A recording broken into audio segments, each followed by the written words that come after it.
Hi bro, வணக்கம் please, welcome back to HP cricket spot. இன்றைக்கான video எதை பற்றி பார்க்க போகிறோன்னு கேட்டிங்கன்னா, ஐபிஎல் நியூஸோடு வந்திருக்கோம் ஃபார் சிஎஸ்கே. என்னடா சிஎஸ்கே பற்றி என்னடா சொல்ல போகிறேன்னு கேட்டிங்கன்னா, ஒன்றும் இல்லை கைஸ். ஃபர்ஸ்ட் ஆஃப் ஆல் இந்த எலெக்ஷன் வரப்போகுது. ஏப்ரல் மேல தமிழ்நாடு எலெக்ஷன் வரப்போகுது. அதனால் அந்த மேட்சஸ்லாம் ஏன்னா எலெக்ஷன் நடக்க போகுதுன்னா மேட்சஸ்லாம் மேக்ஸிமம் நடக்கிறதுக்கு வாய்ப்புகள் வெகு கம்மி. படம் வராது, இந்த சினிமா அந்த மாதிரி ஸ்போர்ட்ஸ் எதுவும் அந்த குறிப்பிட்ட எலெக்ஷன் அப்போ மட்டும் கொஞ்சம் தள்ளி வைப்பாங்க. அந்த போட்டி நடக்காத இருக்காது, அந்த போட்டி நடக்கும். ஆனால் அந்த வென்யூ மட்டும் மாறும். அதுதான் அந்த வென்யூ மாறுமா மாறாதான் நம்ம சொல்ல போகிறோம். என்னென்னா ஃபர்ஸ்ட் ஆஃப் ஆல் சிஎஸ்கேக்கு 3 ஆப்ஷன் இருக்குது. ஒருவேளை சேஞ்ச் பண்ணால் எங்கே பண்ணுவாங்கன்னு கேட்டிங்கன்னா, ஒன்று தலை தோனி அவரோட ஹோம் கிரவுண்ட் ராஞ்சியில் பண்ணுவாங்க, ஓகேங்களா. இல்லைனா திருவனந்தபுரம் அங்கேயே வேக்கண்ட் இருக்குது. இல்லைனா பூனை.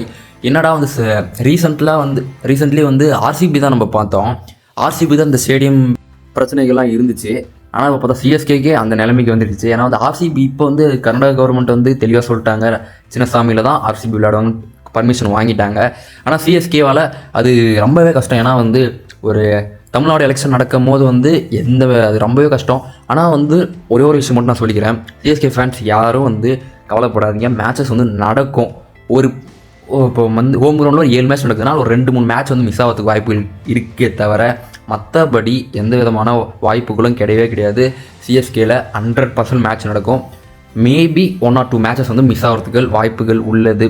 ஒரு வேளை சிஎஸ்கே மேனேஜ்மெண்ட் அதுக்கும் எப்படியாவது ஓகே பண்ணிட்டாங்கன்னா அப்போ அந்த மேட்சஸும் நடத்திடுவாங்க. இவ்வளோதான் கைஸ். என்னென்னா இந்த விஷயம் யாரும் அவ்வளோ ரியாக்ட் பண்ணுற அளவுக்குலாம் பெரிய விஷயம்லாம் கிடையவே கிடையாது. இது ஜஸ்ட்டு ஒரு சிம்பிளான விஷயம். ஏன்னா தமிழ்நாட்டில் ஏப்ரல் மே எலெக்ஷன் வருது, சிஎம் எலெக்ஷன். அந்த ஒரு காரணத்தினால மட்டும்தான் இருக்கும். மற்றபடி எந்த விதமான பிரச்சனையும் இல்லை.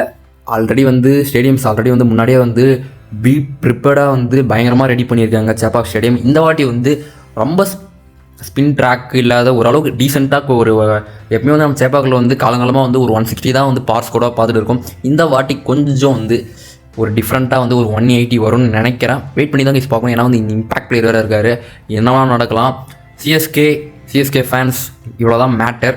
ரொம்ப குழப்பிக்காதீங்க. ஃபார் மோர் அப்டேட், ஐபிஎல் அப்டேட்டுக்கு, சிஎஸ்கே அப்டேட், இன்னும் நிறைய கிரிக்கெட்டை பேச போகிறோம். நம்ம சேனலை ரெகுலராக ஃபாலோ பண்ணிகிட்டே இருங்க. மோர் அப்டேட்ஸுக்கு நம்ம சேனல் எப்பயுமே ரெடியாக இருக்கும். அதுவும் ஐபிஎல் கிரிக்கெட்னாவே நம்ம சேனல் டிப்டாப்பாக இருக்கும். ஓகே கைஸ், அந்த ப்ராமிஸோட இந்த வீடியோ நான் என் பண்ணிக்கிறேன். அதுவும் டாடா சூரிய கிரிக்கெட். Okay, bye guys.